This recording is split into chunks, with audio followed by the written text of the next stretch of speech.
अस्सलाम वालेकुम। मैं डॉक्टर शाहिद रज़ा आपको वेलकम कहता हूँ। उम्मीद है आप खैरियत से होंगे। आज के लेक्चर में हम डिस्कस करेंगे factors affecting human development.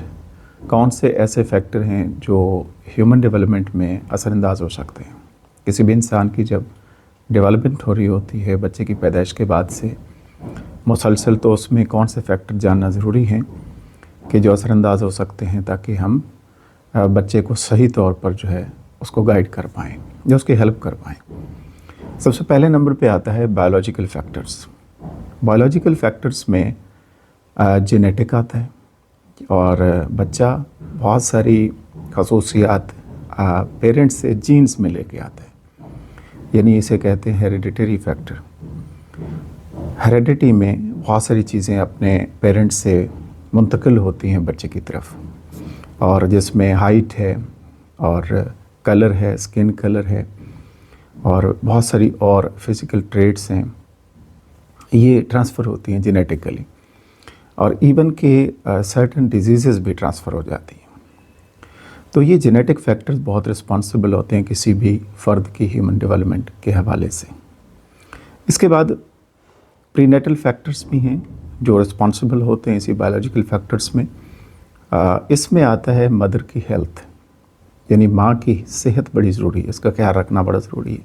Nutrition आता है, और अगर कोई टॉक्सिन्स वगैरह है उसका इस्तेमाल है ड्यूरिंग प्रेगनेंसी, तो उसका ख्याल रखना बड़ा ज़रूरी है। फीटल डेवलपमेंट है, जब बच्चा माँ के पेट में होता है तो उस वक्त बहुत ज़्यादा केयर की ज़रूरत होती है। इसी तरीके से हेल्थ और न्यूट्रिशन जो है ये बहुत मैटर करती है, यानी अगर एडिक्वेट न्यूट्रिशन नहीं होती, अगर ग़िज़ा सही नहीं दी जाती, ख़ास तौर पर ड्यूरिंग प्रेगनेंसी माँ को अगर नहीं दी जाती, ख्याल नहीं रखा जाता, इवन कि हेल्थ केयर का ख्याल नहीं रखा जाता, तो ग्रोथ एंड डेवलपमेंट जो है वो मुतासिर होने का ख़तरा होता है।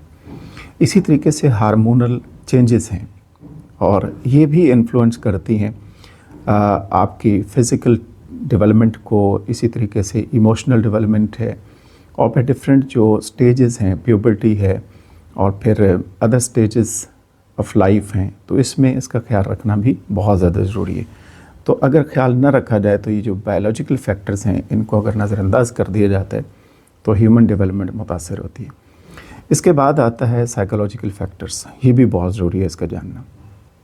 इसमें कॉग्निटिव डेवलपमेंट ख़ास तौर पे, यानी मेंटल एबिलिटीज़ हैं, इसमें लर्निंग कैपेसिटी है, प्रॉब्लम सॉल्विंग स्किल्स हैं, इनको भी जहन में रखना बड़ा ज़रूरी है, ताकि हम बेहतरीन मेंटल एबिलिटीज़ बच्चे की डेवलप कर सकें, उसकी कॉग्निटिव डेवलपमेंट में हम अपना रोल प्ले कर सकें, हेल्प कर सकें। इमोशनल हेल्थ बड़ी ज़रूरी है, बच्चे की इमोशनल हेल्थ, और इस तरीके की स्टेबल इमोशनल एनवायरनमेंट जो है बच्चे को दी जाए, जिससे बच्चे की सेल्फ़ एस्टीम जो है वो बेहतर हो और मेंटल वेलबींग बेहतर हो, वो बेहतर तौर पे एडजस्ट हो सके।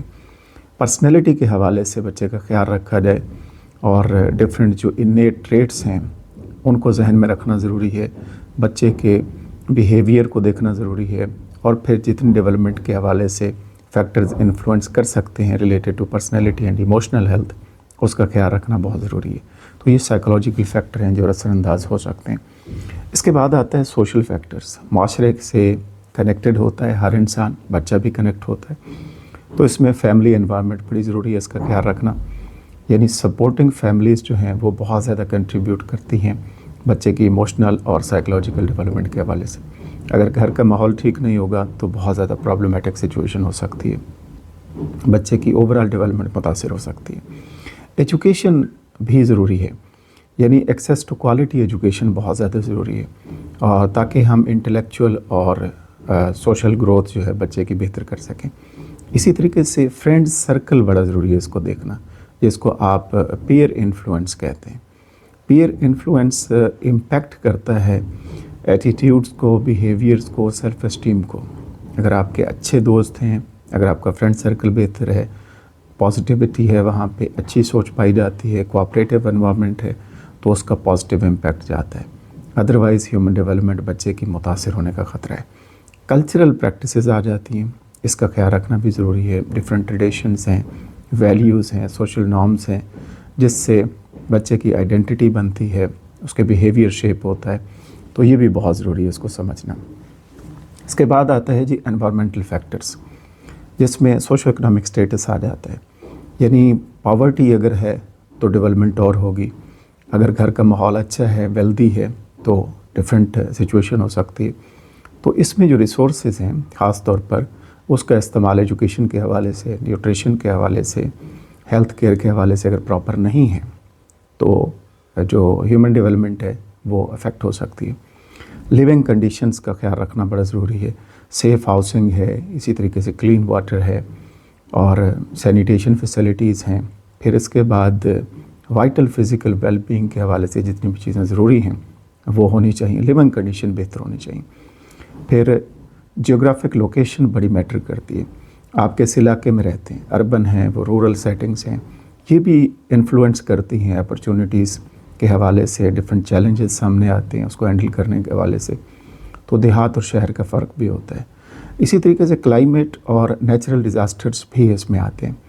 یہ بھی افیکٹ کر سکتے ہیں اگر ہوتے ہیں تو ہیلتھ کو، سیفٹی کو اور ڈفرینٹ ریسورسز کی ایکسیس کے حوالے سے. تو یہ کچھ چیزیں تھیں جو بڑی ضروری ہیں اس کا خیال رکھنا. اس کے علاوہ آج کل ہم ٹیکنالوجی کے دور میں رہ رہے ہیں اور اے آئی کا دور ہے، آرٹیفیشل انٹیلیجنس کا ہے، کمپیوٹرز کا ہے، ٹیکنالوجی کا ہے.